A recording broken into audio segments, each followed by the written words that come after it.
돈에 관심 없다고 입버릇처럼 말하는 사람이 돈에 제일 미친 사람이라는 말 어디선가 들어보셨을 겁니다. 그리고 또 하나 더 추가하자면요. 바람 피우는 것들 인간이길 포기한 거다라고 세상에서 가장 도덕적인 사람인 척 침튀기며 욕하던 사람이 뒤로는 상상조차 할 수 없는 더 더러운 짓을 하고 다닐 수도 있다는 끔찍한 진실을요. 이건 바로 제 전남편, 그 위선적인 인간에 대한 이야기입니다. 저는 30대 후반의 여자이고 동네에서 작은 영어 공부방을 운영하고 있습니다. 저를 가장 잘 이해해주는, 그래서 더욱 미안한 고등학생 딸 하나를 키우고 있는데요. 이혼을 하고 혼자서 아이를 키우고 있습니다. 17년간의 기나긴 결혼 생활의 끝이 참 허무하기도 하더라고요. 결혼 생활 동안 저희 부부는 큰 부자는 아니었지만 밝고 건강한 딸과 함께 행복하게 살았습니다. 서로에게 충실했고 이만하면 부족함 없이 행복하다고 그렇게 굳게 믿으며 살았죠. 제 삶의 작은 울타리 안에서 저는 만족했고 그 평화가 영원할 것이라 너무나 순진하게 생각했습니다. 제 남편은 누가 봐도 건실하고 가정적인 사람이었습니다. 남편이 일하는 회사는 직원 수가 50명 남짓한 IT 기기 관련 회사인데요. 남편은 거기에서 과장으로 일했습니다. 일 처리 능력이 좋고 성실함을 인정받아 회사 내에서도 평판이 좋았고 본인도 일 욕심과 인정욕이 상당한 사람이었어요. 그래서 회사 일에 굉장히 매진하기도 했죠. 물론 회사 일도 열심히 했지만 가정에서도 좋은 아빠이자 남편이었습니다. 주말이면 피곤하다는 말 한마디 없이 가족과 함께 시간을 보내는 그런 남자였거든요. 남편은 저에게 그런 말을 자주 했습니다. 이 세상 그 무엇과도 바꿀 수 없는 가장 소중한 것은 바로 우리 가족이라고요. 그 말을 할 때 그의 눈빛은 너무나 진실해 보였고 고맙기도 했습니다. 남편은 입버릇처럼 하던 말이 있었는데요.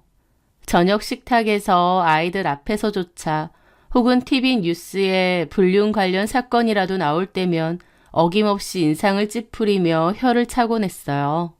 여보, 난 진짜 도저히 이해가 안 돼. 멀쩡히 가정 있는 사람들이 왜 바람 같은 걸 피우는 걸까? 그건 정말 인간이길 포기한 짓 아니야? 짐승만도 못한 짓이지.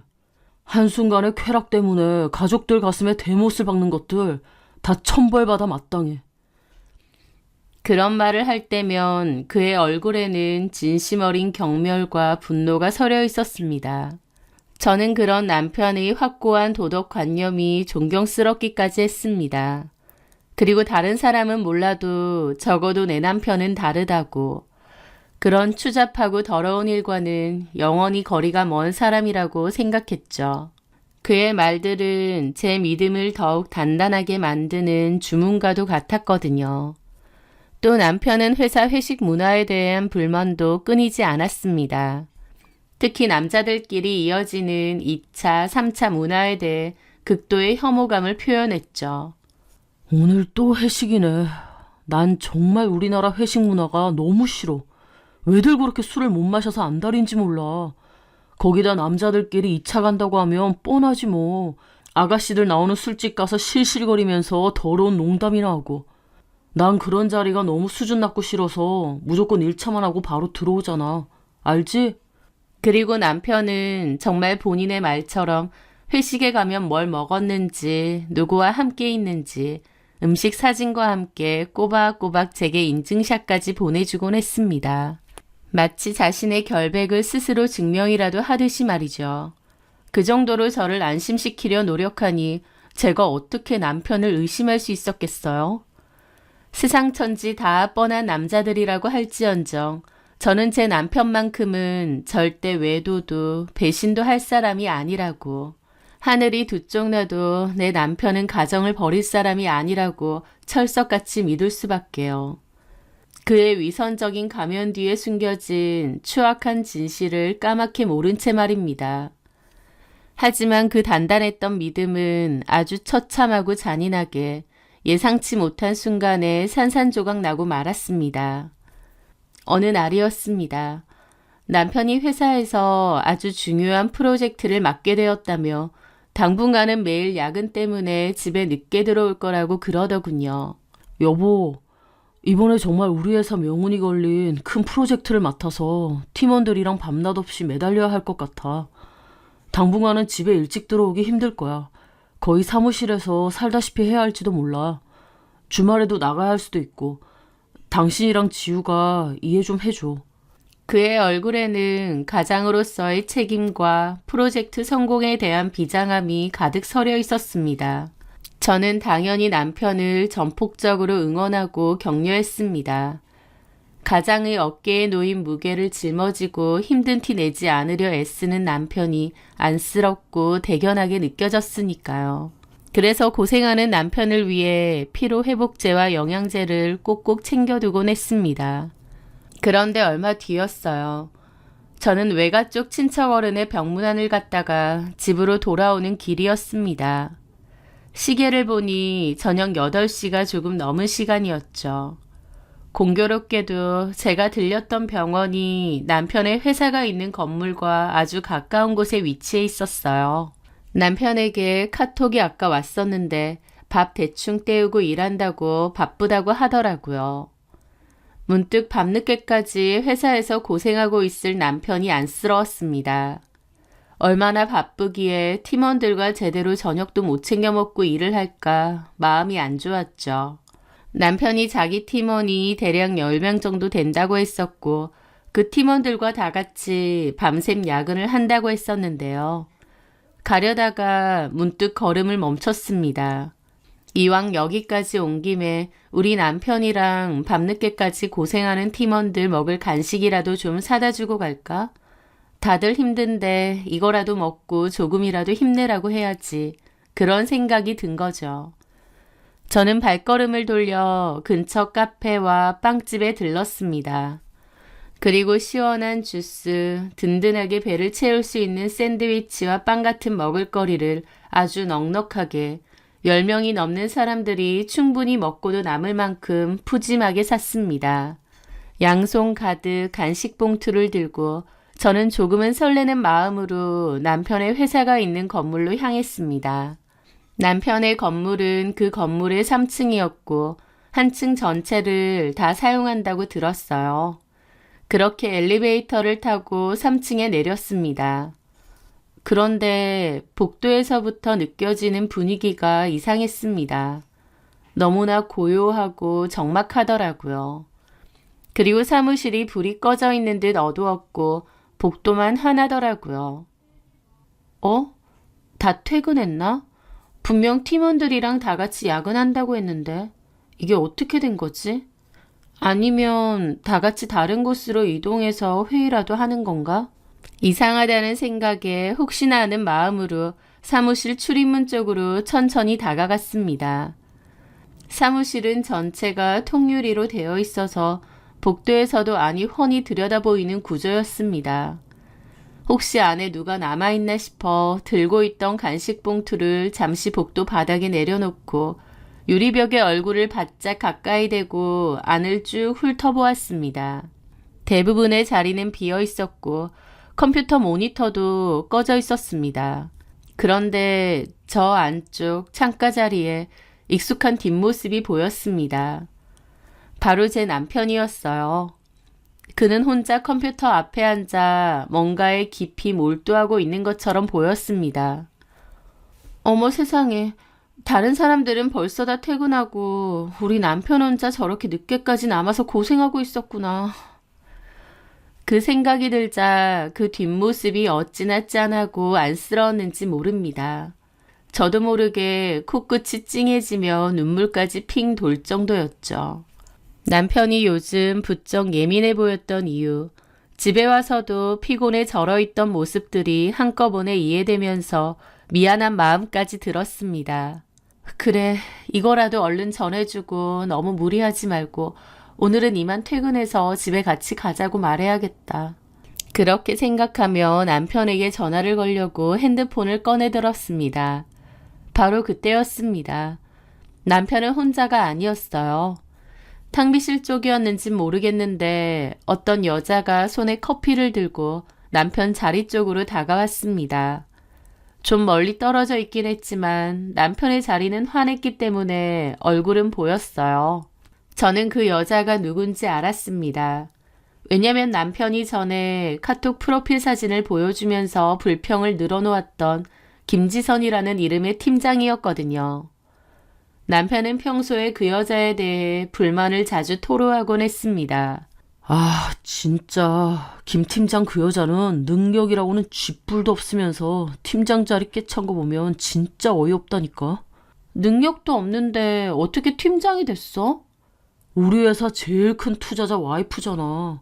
외국에서 뭐 일했었다나? 그거 말고는 내세울 거 하나도 없어. 근데도 떡하니 팀장 자리로 들어왔다니까. 그냥 지 남편 덕에 그 자리에 앉은 거야.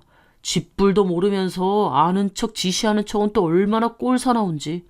한 번씩은 더럽고 치사해서 같이 일 못 해먹겠다니까? 그렇게 뒷담을 퍼붓던 그 팀장이었습니다. 그런데 이 늦은 시간에 왜 단둘이만 사무실에 남아있을까? 너무 이상하더라고요. 사무실 안에는 남편과 김지선 팀장 단 두 사람뿐인 것 같았습니다.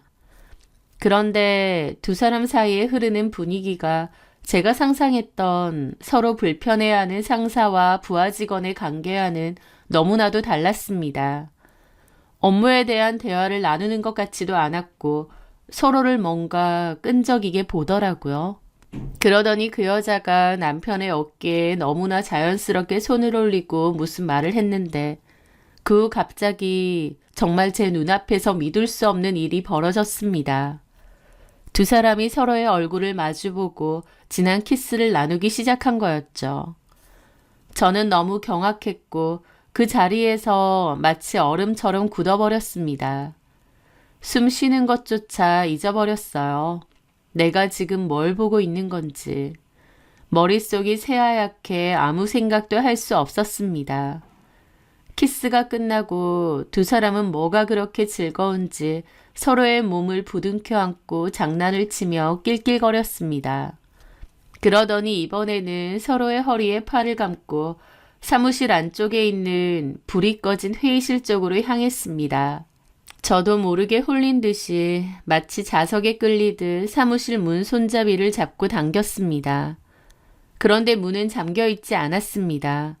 스르륵 소리 없이 문이 열리는 그 짧은 순간 저는 망설였습니다. 이 문을 열고 들어가야 할까? 아니면 이 끔찍한 현실을 외면하고 그냥 돌아서야 할까? 너무 두려웠지만 그렇다고 도망칠 수도 없었죠. 이게 대체 무슨 추악하고 역겨운 상황인지 제 두 눈으로 똑똑히 확인해야 했습니다. 저는 신발 굽소리조차 내지 않으려 발 뒤꿈치를 들고 그림자처럼 소리 없이 사무실 안으로 들어갔습니다. 심장이 터질 것처럼 미친 듯이 뛰는 채로 안으로 들어갔습니다. 회의실도 투명 유리문이었고 반 정도는 필름지가 붙어 있더라고요. 저는 고개를 살짝 돌려 회의실 안을 봤고 제 인생에서 가장 추악하고 가장 역겹고 가장 충격적인 광경을 목격하고 말았습니다. 제 남편과 김지선 팀장이 불 꺼진 회의실에서 짐승처럼 뒤엉켜 있는 꼴이었으니까요. 순간 숨을 헙 들이마시며 저도 모르게 몸을 확 피했습니다. 속에서 뜨겁고 역한 것이 울컥 치밀어 오르는 것을 느꼈습니다. 심장이 터져버릴 것만 같았어요. 저것들이 정말 인간이 아니구나. 회사에서 저러고 있다니. 저것들이 지금 자신들만의 더러운 욕정에 눈이 멀어 제가 바로 문 앞에 와 있다는 사실조차 전혀 인지하지 못하는 모양이었습니다. 어떡하지? 지금 당장 문을 박차고 들어가서 저것들의 머리채를 한 움큼씩 잡아뜯고 온갖 욕설을 퍼부으며 난리를 쳐야 하나? 정신 똑바로 차려야 한다.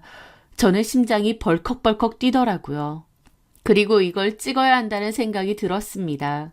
이 더럽고 추악한 현장을 똑똑히 영상으로 남기고 증거를 남겨야 된다는 생각이 들었죠. 저는 미친 듯이 떨리는 손으로 핸드폰을 꺼내 들었습니다. 하지만 손이 얼마나 심하게 떨리던지 핸드폰을 잡는 것조차 너무나 힘들었습니다. 저는 떨리는 손으로 화면 잠금을 해제하고 카메라 앱을 열었습니다. 그리고 동영상 녹화 버튼을 누르려고 하는데 손에 식은 땀이 비오듯 흘러서인지 아니면 극도의 긴장감과 분노 때문에 손가락이 마비된 건지 그 작은 빨간색 녹화 버튼이 도무지 제대로 눌러지지가 않는 겁니다. 화면만 미끄러지듯 터치될 뿐 녹화는 시작되지 않았습니다. 그렇게 짧지만 영원처럼 느껴지는 지옥 같은 시간 허둥지둥 하는데 갑자기 어머, 누구야? 김지선이 저를 발견하고 날카로운 비명을 질렀습니다. 저도 그 찢어지는 듯한 비명 소리에 너무 놀라 하마터면 핸드폰을 바닥에 떨어뜨릴 뻔했습니다. 순식간에 미래의 정적이 깨지고 남편과 김지선은 혼비백산에서 서로에게서 떨어져 나와 테이블 아래로 굴러 떨어지듯 내려와 허둥지둥 옷을 깨어 입기 시작했죠. 저는 그 자리에서 발이 땅에 뿔이라도 내린 듯 꼼짝도 할 수 없었습니다. 그때 김지선이 반쯤 걸친 블라우스 매무새를 추스르며 저를 손가락으로 가리키고 악을 썼습니다. 저 여자 뭐야? 언제부터 거기 있었어? 설마 폰으로 다 찍었나 봐. 강과장 뭐해? 얼른 저거 뺏어! 그 말을 듣는 순간 저도 모르게 이성이 아니라 생존 본능이 먼저 반응했습니다. 도망쳐야 한다는 생각밖에 들지 않았습니다. 제가 뭘 잘못한 것도 아닌데 저도 모르게 달아나야 된다는 생각이 들었죠. 남편은 아직 바지 지퍼도 제대로 올리지 못한 우스꽝스러운 상태라 바로 저를 쫓아오지 못했고 저는 정말 뒤도 돌아보지 않고 3층 계단을 2칸씩 뛰어내려 건물 밖으로 미친 사람처럼 도망쳤습니다. 누군가 뒤에서 저를 부르는 것 같기도 했지만 확인할 겨를도 없이 달리고 또 달렸습니다.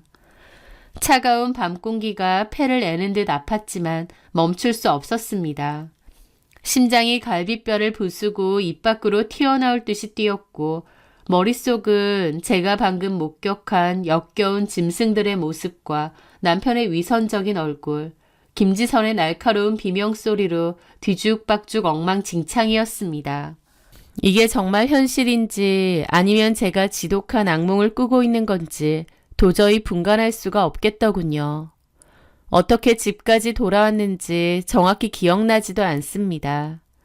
넋이 나간 사람처럼 멍한 상태로 현관문을 열고 들어와 비틀거리며 안방으로 들어가 문을 잠갔습니다. 그리고 문에 기대어 그대로 주저앉아 버렸습니다. 그제야 참았던 눈물이 분노와 배신감과 억울함과 슬픔이 뒤섞인 뜨거운 눈물이 폭포수처럼 쏟아져 나왔습니다. 저는 어린아이처럼 목 놓아 엉엉 소리내어 울었습니다. 온 세상이 무너져 내리는 기분이었습니다. 다른 사람은 몰라도 바람 피우는 것들은 인간이길 포기한 것이라며 그토록 혐오하고 경멸하던 내 남편은 절대 안 그럴 줄 알았는데 그 단단했던 믿음이 그와 10년이 넘는 세월이 한순간에 이렇게 더럽고 추악하게 산산조각 날 수 있다니 도저히 믿을 수가 없었습니다. 한참을 그렇게 울다가 문득 핸드폰 생각이 났습니다. 혹시라도 정말 혹시라도 그 아수라장 속에서 버튼이 잘못 눌려 단 몇 초라도 찍혔을까?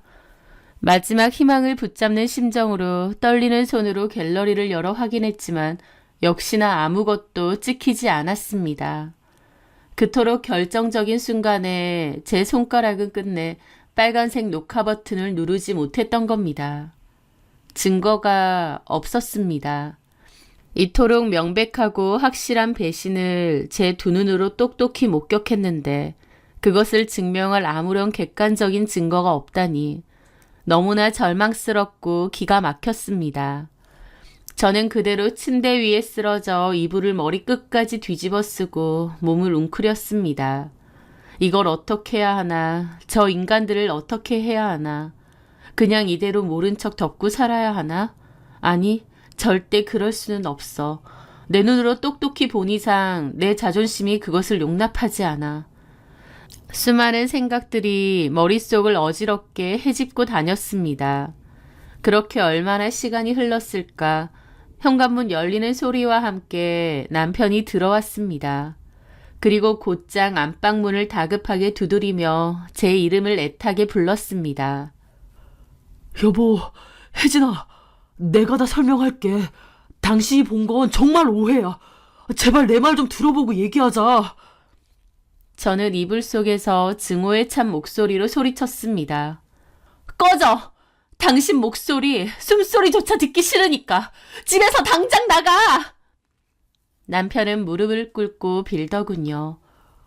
내가 다 해명할게. 내 얘기 좀 들어봐줘. 해명? 그게 해명이 되는 일이야? 그래, 해명은 안 되지. 그런데 나도 이유가 있어. 딱 한 번만 눈 감고 용서해주면 안 될까? 저는 눈이 뒤집혀 남편에게 따졌습니다. 뭘 용서해? 내 앞에서 바람 피우는 것들은 인간도 아니라느니, 더러워서 상종도 못하겠다느니, 온갖 고고하고 깨끗한 척은 혼자 다 하더니, 뒤에서는 회사 팀장이랑 사무실에서 그딴 짐승 같은 짓을 벌여? 이 위선자, 이 더럽고 역겨운 인간아, 당장 집에서 꺼져! 그럼에도 남편은 계속 자기 얘기를 들어달라고 하더라고요. 저는 남편을 10분가량 빤히 쳐다보다가 말했습니다. 딸 앞에서 망신당하고 쫓겨나고 싶지 않으면 조용히 꺼져. 나 당신 얼굴 보고 싶지 않아. 단호하고 싸늘한 조금의 망설임도 없는 목소리에 남편은 결국 아무 말 못하고 자리에서 일어나더군요. 그리고 잠시 후 현관문이 쾅 닫히는 소리가 들렸고 딸이 와서 무슨 일이냐고 했습니다. 저는 아무것도 아니라고 그냥 부부싸움인데 미안하다고 했습니다. 그렇게 딸은 걱정되는 얼굴로 방으로 들어갔고 저는 베개에 얼굴을 묻고 한참을 더 울었습니다. 결혼 생활 10년 넘게 단 한 번도 진지하게 생각해 본 적 없던 이혼이라는 두 글자가 처음으로 제 머릿속을 무겁게 그리고 아주 선명하게 짓누르기 시작했습니다. 그냥 바람 피웠다는 소문을 듣거나 의심스러운 정황을 포착하는 것과 내 두 눈으로 직접 그 현장을 목격하는 것은 정말 하늘과 땅 차이더군요. 그날 밤 제가 겪었던 시각적, 청각적 충격과 배신감에서 오는 정신적 고통, 그리고 인간이라는 존재 자체에 대한 깊은 혐오감은 도저히 말이나 글로 표현할 수가 없을 정도였어요. 그 며칠을 저는 시체처럼 알아 누웠습니다. 밥도 제대로 먹을 수 없었고 잠도 제대로 잘 수 없었어요. 눈을 감으면 어김없이 그 역겨운 장면이 슬로우 모션처럼 반복 재생되었습니다. 수많은 고민과 번민 그리고 복수심과 절망감 사이를 오가던 끝에 저는 마침내 결론을 내렸습니다. 그 인간과는 단 하루도 더 이상 같은 하늘 아래서 같은 공기를 마시며 살 수 없다. 이 결혼은 끝났다라고요. 그런데 문제는 여전히 증거였습니다. 그날 제가 목격한 사실을 법적으로 증명할 방법이 없었어요. 남편과 김지선이 작정하고 서로 입을 맞추고 발뺌하면 저만 이상한 사람, 피해망상에 사로잡힌 의부증 환자로 몰릴 수도 있는 아주 불리한 상황이었습니다. 어떻게든 그들의 불륜 관계를 입증할 확실한 증거를 따로 확보해야겠다고 생각하고 있는데 정말 기가 막히고 코가 막히게도 며칠 뒤 김지성 팀장에게서 전화가 왔습니다. 다짜고짜 한번 보자고 아주 중요한 얘기가 있다고 덧붙이면서요. 이 여자가 지금 제정신인가? 무슨 낯짝으로 나를 보자고 하는 거지? 또 무슨 헛소리를 하려고? 어이가 없었지만 한편으로는 이 기회에 그녀의 뻔뻔한 태도나 혹시 모를 실언을 녹음이라도 해서 증거로 삼아야겠다는 생각이 들었습니다. 그래서 저는 만남 제안을 수락하고 약속 장소인 카페로 향하기 전 핸드폰의 녹음 기능을 켜고 가방 안쪽 주머니에 넣어두었습니다. 약속 시간보다 10분이나 늦게 나타난 김지선은 제 예상대로 머리부터 발끝까지 최고급 명품으로 치장한 모습이었습니다. 죄책감이나 미안함 따위는 눈꽃만큼도 찾아볼 수 없는, 오히려 제가 왜 이런 일로 자신을 귀찮게 하냐는 듯한 오만하고 짜증스러운 표정이었죠. 자리에 앉자마자 그녀는 저를 가만히 보더군요. 내 얼굴 길게 보기 싫을 테니 용건만 간단히 할게요. 그 말투에는 마치 아랫사람을 대하는 듯한 거만함이 묻어났습니다. 저는 대답 없이 그녀를 가만히 노려보았습니다. 그쪽 남편, 강 과장이랑 있었던 일 말인데 솔직히 그날 좀 놀라긴 했어요. 뭐 그쪽도 많이 놀란 건 알겠는데 어쨌든 내 말은 서로 조용조용히 끝내는 게 피차 좋은 게 아닌가 싶어요. 저는 순간 제 귀를 의심했습니다. 이 여자가 무슨 말을 짓거리는 건가 싶더라고요. 뭔 소리예요? 그게 뭐가 피차 서로한테 좋다는 거예요? 그날 그런 일이 있었던 건 직접 봤으니 부정 안 할게요. 그런데 솔직히 강 과장이나 나나 서로 진지한 마음까진 없어요. 그냥 서로 적당히 뭐 그런 거죠. 결혼 생활에서 오래 살다 보면 좀 권태로워질 때 있잖아요. 그러면 좀 색다른 걸 찾게 되고 강 과장이나 나나 딱 그 정도예요. 서로 가정 깨고 심각할 정도의 사이 아니고요. 미치셨어요? 막말로 둘이서 사랑하니 어쩌니 하는 것도 아니면서 회사에서 그 짓거리를 했다. 짐승이에요? 저도 화가 나서 따지니 그 여자는 좀 놀란 듯 눈을 동그랗게 뜨다가 웃더라고요. 왜 이렇게 흥분하세요? 좀 캄다운 하세요. 어떻게 생각해보면 이렇게 심각한 일 아니에요. 너나 안 심각하겠지. 평소에도 그러고 다니나 본데 너나 실컷 그러고 사세요. 이런 개소리 하려고 나 부른 거니? 제가 따지자 그 여자는 저를 빤히 보더니 봉투 하나를 꺼내더라고요. 이걸로 위자료 하시고요. 적당한 선에서 끝내는 게 좋을 것 같아요. 서로 알려져 봤자 개망신이고. 이거 줄 테니까 그쪽이 찍은 영상 지우세요. 내 눈앞에서. 그 말에 저는 코웃음이 났습니다. 더불어 이 여자는 내가 동영상을 제대로 찍었다고 생각하는구나 싶더라고요. 그래서 제가 당당하게 그랬습니다. 너나 개망신이지 내가 왜? 나는 피해자인데. 남편 간수 못해서 밖에서 그러고 다녔다고 하면 그쪽도 개망신인 건 맞지. 너는 유학파니 뭐니 하더니 생각하는 건 완전 고립짝이네. 내가 정확하게 말해줄게. 너랑 내 남편만 쪽팔리는 거야. 난 아니야. 너 이렇게 나오는 거 보니 네 남편이 알까봐 무서운가 보네. 맞지? 쫄리지? 당당한 척 하는데 사실은 내가 그 동영상 네 남편한테 보낼까봐 무섭지? 제 말에 그 여자는 표정이 싹 굳더라고요. 그전까지 여유로운 표정은 없어지고요. 남의 남편하고 회사에서 그 짓거리하고 다닌 주제에 어디서 잘난 척이야? 이깟 돈 몇 푼 너나 실컷 하세요. 개망신. 그래, 다 같이 개망신 당해보자. 저는 테이블 위에 봉투를 집어 그 여자한테 집어 던지고 나왔습니다. 그리고 나오는데 피가 거꾸로 솟구치더라고요. 하지만 불행 중 다행이라면 그 여자와 저의 대화가 모조리 녹음되고 있었던 거였습니다. 제 주머니 속 핸드폰에서요. 지입으로 제 남편과 노란한 얘기를 했으니 이 정도면 증거가 되겠지 생각했죠.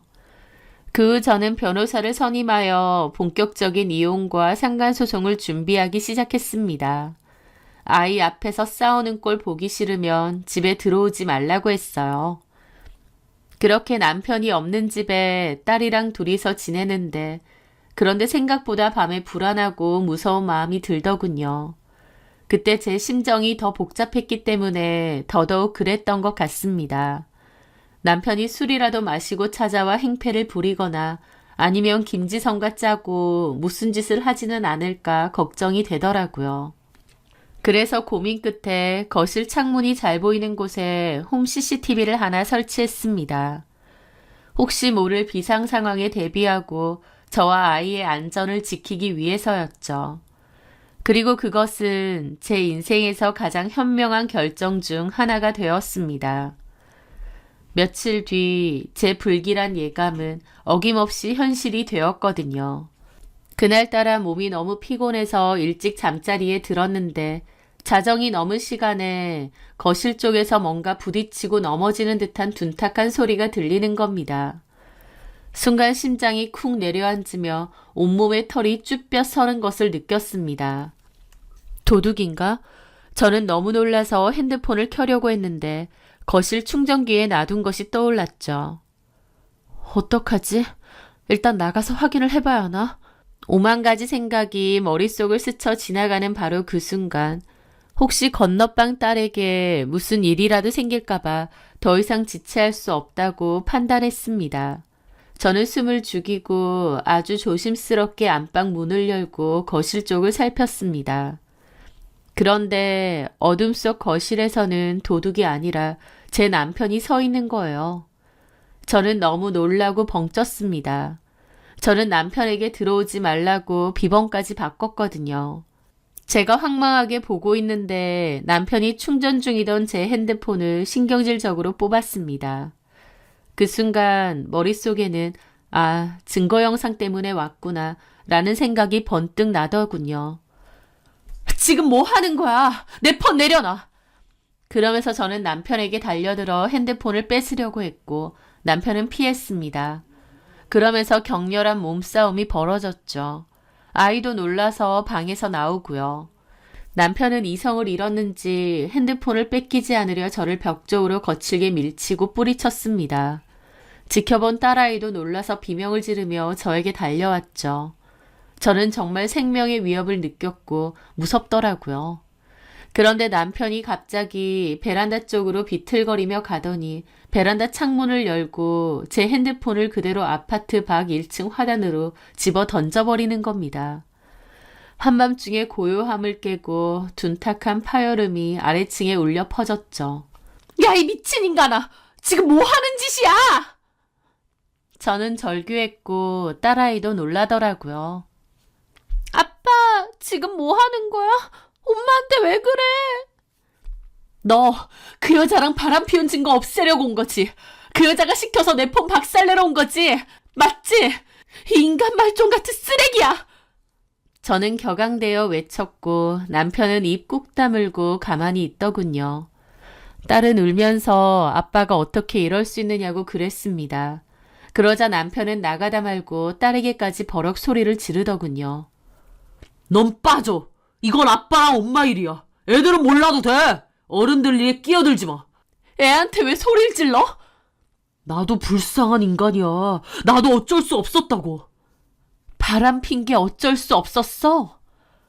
나도 그 여자 마냥 좋은 거 아니야. 근데 먼저 나한테 들이댔어. 지네 남편이 자기를 외롭게 하고 밖으로 돈다고. 불쌍한 척하면서 나한테 들이댔다고. 그 여자 내 상사 아니야. 내가 거기서 매몰차게 어떻게 거절하냐고. 어떻게 보면 나도 그 여자한테 당한 피해자라고. 네가 뭘 알아? 당신 말이 사실이라면 그 여자 행동에 응할 게 아니라 신고를 했어야지. 회사에 알렸어야지. 나한테 알렸어야지. 설령 회사에서 잘리는 일이 있어도 그런 더러운 짓은 안 했어야지. 제 말에 남편은 씩씩대더니 지분에 못 이겨 거실 테이블 위에 있던 리모컨이며 잡동사니들을 닥치는 대로 집어 던지며 난동을 부렸습니다. 저는 기함하며 아이를 꼭 안고 있었죠. 너무 두렵고 무서워서 몸이 다 떨리더군요.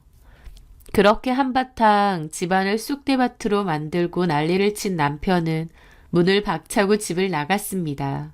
한밤중에 난리가 나니 경비실에서도 전화가 오고 그랬죠. 남편이 나간 후 딸아이는 저를 안고 한참 서럽게 울더니 그러더라고요. 엄마, 미안해. 아빠가 며칠 전에 전화해서 엄마랑 꼭 화해하고 싶다고. 엄마한테 깜짝 선물 주고 싶은데 엄마가 비밀번호를 바꿔서 들어갈 수가 없다 그래서 그냥 알려준 건데 아빠가 이럴 줄 몰랐어. 아빠가 바람핀 거야? 그래서 이렇게 된 거야? 저는 딸의 등을 가만히 토닥이며 말했습니다. 괜찮아, 우리 딸. 네 잘못이 절대 아니야. 미안해, 너한테는. 엄마 아빠가 이런 걸 보여줘서 정말 미안해. 마음이 정말 착잡하고 힘들었습니다. 그 1층 화단으로 내려가 보니 제 핸드폰은 정말 형체를 알아볼 수 없을 정도로 개박살이 나 있더군요. 그런데 저는 오히려 후련했습니다. 남편에 대한 아주 일말의 미련까지도 싹 없어지는 기분이 들었거든요. 집에서 온갖 난동을 부리고 자기 입으로 불륜 사실까지 다 떠벌리던 그 모든 추악하고 멍청한 순간들이 거실에 설치해둔 홈 CCTV에 아주 선명하게 찍혀 있었으니까요. 제 핸드폰을 부순 것은 오히려 저에게는 가장 강력한 무기가 될 또 다른 증거만 남겨준 셈이었죠. 저는 변호사를 통해 남편에게 이혼 소송을 걸었고 그 녹화된 영상을 증거로 썼습니다. 동시에 남편과 김지선을 공동 피고로 묶어 상간자 위자료 청구 소송의 소장을 법원에 제출했죠.